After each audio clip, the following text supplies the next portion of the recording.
The federal government's not in the worst financial shape since World War II because it taxes too little.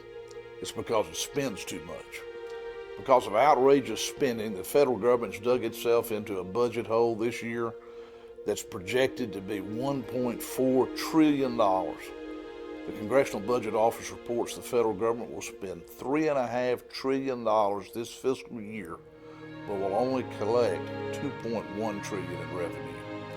To finance such a huge deficit, the federal government's borrowing money that'll have to be paid back by our children and grandchildren. You don't have to be an economist to know that trillion-dollar annual deficits, as far as the eye can see, will eventually lead to higher interest rates and inflation that'll harm the economy and the quality of life for future generations.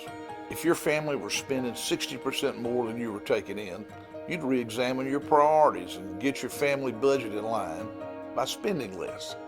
And that's what conservative governors across the country have done in dealing with difficult budget problems brought on by the global recession. We've set priorities and balanced budgets by cutting spending. The Obama administration and the Democrat Congress have gone in just the opposite direction. In President Obama's first year in office, federal government spending went up 18%. An $800 billion stimulus bill was unsuccessful. Under his proposed budget for the coming fiscal year, federal spending would go up 30% compared to 2 years ago. On top of all this, President Obama and the Democrat Congress created a new health care entitlement program that'll cost in excess of $1 trillion. At Yazoo High School, they taught us if you're in a hole, quit digging. But instead of putting down the shovel, President Obama and the Democrat Congress believe the answer is more spending and higher taxes. They've already passed income and other tax increases as part of Obamacare, and they're committed to raising income taxes even more starting on January 1st. Their approach is the same argument the left has been making for decades. Increase the tax rates on the high-earning taxpayers, which includes many small businesses. That's exactly the wrong approach. Without raising anybody's taxes, a growing economy will generate more tax revenue.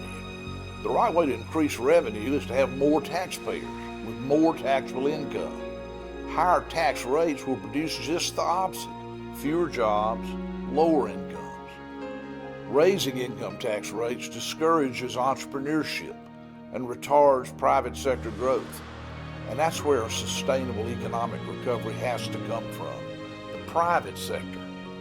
The American people know you can't spend yourself rich, but that's the approach the Obama administration and the Democrat Congress have taken by spending money they don't have to increase the size of the public sector.